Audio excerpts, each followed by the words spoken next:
Listen carefully. You have a future, a purpose, and a calling.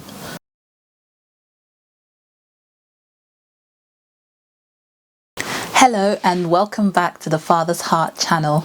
If you're new here and you find these videos very helpful, please take a moment to subscribe and like and comment down below. In the last video we looked at in the beginning God, and we know we should start everything we do with God because it's the right order. So carrying on with the rest of the verse, it says, in the beginning God created the heavens and the earth. The first thing God introduces himself as is the creator, and that is by no accident. Everything we see in our universe, discovered and not yet discovered, has a beginning, and that beginning is God. Let's put it this way. When we as human beings needed more comfortable places to sleep, what did we do? We made beds. We built beds. We created beds. When we needed a way to communicate faster or communicate across the world, what did we do? We created telephones. We created the internet. When we needed a way to travel long distances in a short amount of time, what did we do? We created airplanes. We created jets. We created boats. In the same way, God has a purpose for everything he created, and that especially means you. Look how intricate you are. In Proverbs chapter 25 verse 28, it likens the spirit of a man without self-control to a city with broken down walls. Interesting, because did you know that in a human body, if the blood vessels were to be laid end to end, it would be 60,000 miles in a child alone, and in adults it could be 100,000 miles. That just shows how much time and care God took to form you, me, and every other human being that has ever lived. If we as human beings have a reason for making anything we make, how much more does God have a plan for you? This is made very clear in Jeremiah chapter 29 verse 11, where God says, "For I know the plans, the thoughts I think towards you, thoughts of peace and not of evil, to give you a hope and a future." Listen carefully. You have a future, a purpose, and a calling. You are not an accident. You're definitely not the results of random mutations. You were not an accident. And it doesn't matter what situation you were born into, God has a plan for you. I also want to reassure those that might be thinking, oh, I've messed up beyond redemption.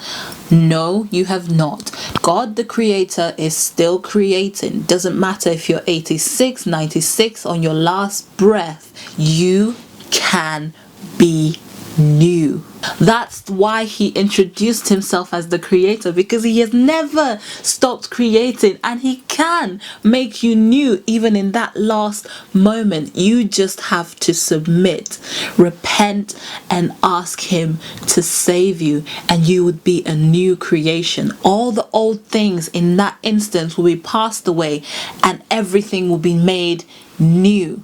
For those of you who are listening, that you're feeling him tugging at your heart at this very moment, I plead with you, I urge you to receive him.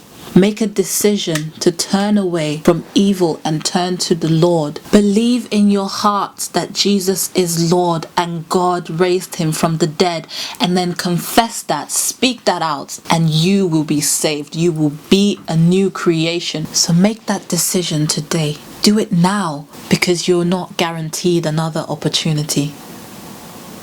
If you've just made that decision, I want to welcome you to the family of God. Let us know down in the comments below so we can pray into you and encourage you.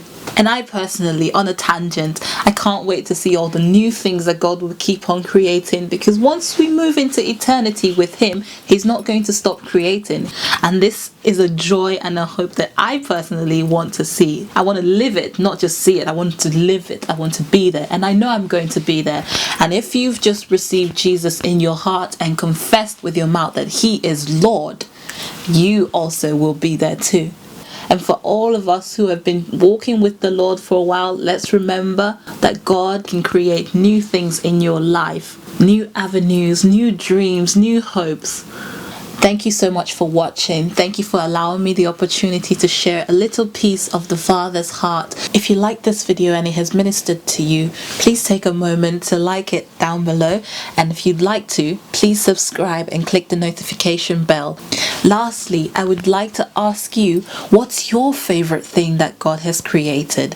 What do you look at that fills you with awe? What do you listen to that calms you down in all of nature and all the things that God has created? What takes your breath away?